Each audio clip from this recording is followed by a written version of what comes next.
Ang buhay ng isang professional tambay. Professional kasi may diploma. Dahil boring na nga sa Pilipinas, naisip kong umalis muna dito at pumuntang Siargao. Kaya goodbye Philippines muna. Hello Siargao! Hoy gag, tatay lang to ah. Ito nga pala yung accommodation namin. Yung diwatang nakikita nyo, ako yan. Sobrang ganda na accommodation na napili namin. Ang peaceful, kaya pati white lady tumira na rin dito. Ang lambot-lambot ng kama, kaya kung magbubumbaya kayo, pwedeng-pwede to sa may asawa. Kaya nga day 1 pa lang kami ng asawa ko, nagbumbaya na kami round 1 and round 2. Muntik nang mag round 3 kasi naalala namin, magdi-day 2 na pala kami sa Siargao, wala pa rin kaming ginagawa. Siyempre lahat ng sinabi ko, eme lang talaga lahat yun. Alam kong tambay ako, hindi lang basta tambay, professional tambay din. Pero hindi ako tatambay lang dito sa Siargao, no. Kaya naisip namin ng mga kaibigan kong nag-awol sa mga trabaho nila. Kunwari may sakit kaya nag-sick leave pero nandito sila sa Siargao ngayon. Naisip namin ng mga kaibigan ko, maggala-gala muna, pumunta muna sa mga beach. Sumakay nga pala kami sa tricycle, ate. In fairness, sa tricycle nila dito, ang laki, parang kasya dito 20. Pero ate, bago kayo sumakay ng tricycle, tanungin nyo muna kung magkano yung presyo kasi baka magulat kayo ate sa presyo. Nandito pala kami ngayon sa Cloud9, ate. Kung pagod na kayo sa view na puro building, puro yero, tsaka puro kable ng kuryente, pumunta kayong Siargao, ate. Kasi ate, bongga talaga yung mga view dito. Ang gaganda, tapos ang daming apam pa. Ay ate, so sobrang daming apam dito, iisipin mo ikaw yung nasa ibang bansa. Habang natingin kami sa mga view, ate, may lumapit sa aking tindero, binentahan niya ako niyan. Siyempre ate, para hindi nila isipin wala akong pera, bumili ako ate, kahit yung perang ginamit ko pambili is yung class pad ng kapatid ko sa classroom nila. Diba? Madam-madaman lang, kunyari ang dami ko talagang pera. Sa Cloud9 ate, marami ka pwedeng gawin. Pwede kang mag-swimming, maglakad-lakad, tumambay, or kung mahilig ka sa adventure, makipaglandian ka sa apam kahit may asawa ka na.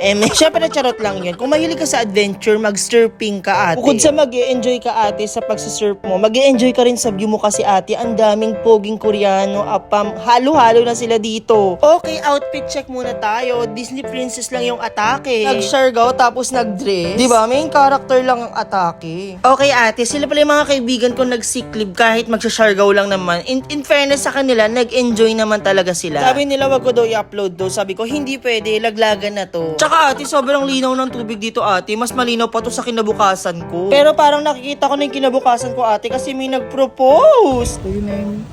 Napahihihi na lang talaga ko ate kasi pati yung kifi ko kinilig din talaga siya ate. Kahit pala sa Siargao ate, may nagtitinda rin talaga ng taho. And in fairness sa taho nila ate, ang sarap. Pangiti-ngiti lang ko kay kuya nung binili ko yung taho. Hindi niya alam 500 pesos na lang yung balance ko. Day 2 pa lang ako sa Siargao niyan. Aaminin ko ate, medyo pricey yung mga bilihin sa Siargao. Kaya kung mag-Siargao kayo ate, itodo niyo yung budget nyo. Kung kailangang hiramin mo muna yung pera sa paluwagan na pinatago sa'yo, gawin mo. Emela. Sa day 3 namin ate sa Siargao, nag-island hopping na kami ate. Kasi para kaming tanga kung hindi namin gagawin yun. At ang outfit ko ate, pang main character, abangan nyo sa part 2 yung island hopping namin. Kasi mamalasing ka buong taon kapag hindi mo siya pinanood.